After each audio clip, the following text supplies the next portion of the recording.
तो डायरेक्शन का मतलब क्या हुआ? एक तरीके से निर्देश देना। किस चीज का निर्देश? जैसे जो आपका सब्जेक्ट है, जो आप अभी पढ़ाई कर रहे हैं, तो जो सिलेबस है वो क्या है? सिलेबस जो है वो क्या देता है? निर्देश देता है।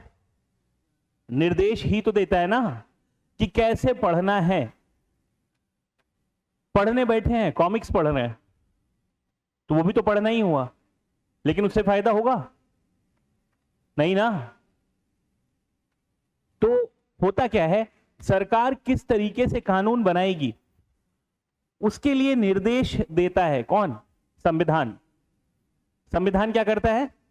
निर्देश देता है। किसको? सरकार को, कानून बनाने वाले लोगों को, कि कानून बनाते समय आप किन बातों का ध्यान रखेंगे। समझ में आ रहा है?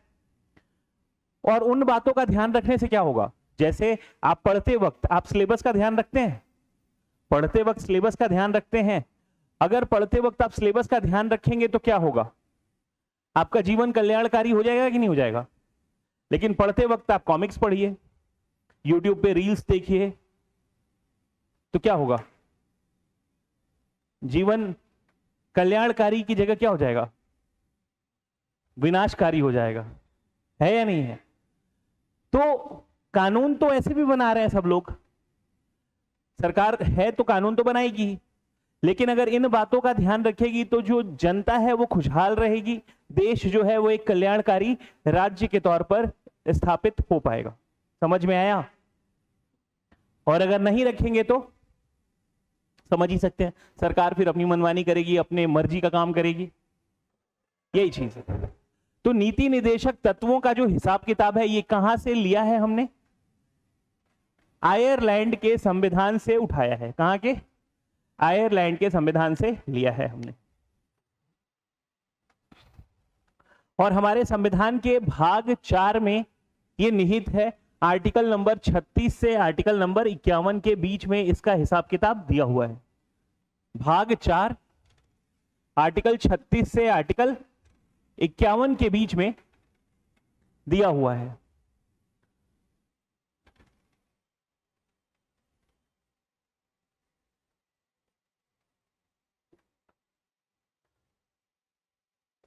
अब एक एग्जाम्पल के तौर पे बात करते हैं।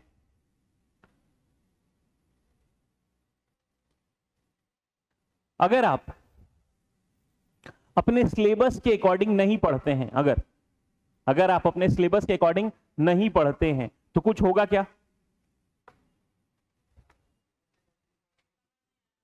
कुछ होगा क्या? बिगड़ जाएगा, या जो भी मैं कह रहा हूं कि कोई आपको बोलेगा, डांटेगा। तो पढ़ना जो है वो क्या है? मूल अधिकार में आता है। पढ़ना क्या आता है? मूल अधिकार में आता है। लेकिन सिलेबस के अकॉर्डिंग पढ़ना वो किस में आएगा? डीपीएसपी में आएगा। समझ में आया? एक एग्जाम्पल बता रहा हूं मैं, इसको रिलेट करने वाली बात है। तो अगर आपके डीपीएसपी आपको नहीं मिलते हैं, जैसे अगर आपके फंडामेंटल राइट्स आपको नहीं मिलते हैं, तो आप न्यायालय में जाकर के वाद कर सकते हैं। आप न्यायालय से अपने अधिकारों को मांग सकते हैं और न्यायालय आपके अधिकार आपको दिलाएगा। किसके तहत? आर्टिकल 32 के तहत। और हाई कोर्ट आर्टिकल नंबर 226 के तहत आपको आपके अधिकार दिलवाएगा। और क्या जारी करेगा? रिट जारी करेगा। 5 प्रकार के रिट जारी करेगा और आपके अधिकार आपको दिलवाएगा। लेकिन अगर आपकी डीपीएसपी कोई छीन लेता है तो उसके लिए आप न्यायालय में जाकर के वाद नहीं कर सकते। समझ में आ रहा है? समझ में आ रहा है? क्या समझ में आया? हाँ बोलो, तुम ही बोलो।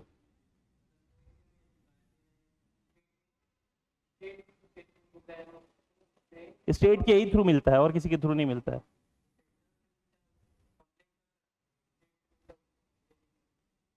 ये कहां बता दिया मैंने? ये कहां बताया मैंने? ये बताओ तुम।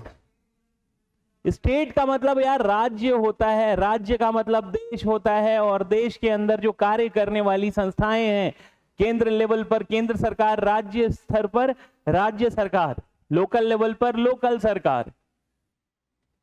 क्या यार, आर्टिकल 12 पढ़े थे हम लोग, डेफिनेशन ऑफ स्टेट। तो स्टेट का मतलब होता है देश। मैंने ये नहीं बोला था कि छत्तीसगढ़ और पश्चिम बंगाल और उत्तर प्रदेश लेकर के खेलना है। आप भी स्टेट बन सकते हैं। कब? अगर आप जनता के लिए कुछ भलाई का काम करते हैं। ठीक है, एनजीओ खोल रहे हैं, आपने बीमार लोगों का इलाज करना चालू करवा दिया मुफ्त, तो वो क्या है? आप सरकार का ही तो काम कर रहे हैं ना एक तरीके। अगर आप चाहते हैं अपने कैरियर को एक नई दिशा देना और सुनहरे भविष्य को साकार करना, तो जुड़िए कंपटीशन कम्युनिटी के साथ। आज ही हमारे वेबसाइट के कैरियर पेज पर विजिट करें अथवा डिस्क्रिप्शन बॉक्स पर दिए गए लिंक पर क्लिक करें। हमेशा आपके साथ टीम कोको।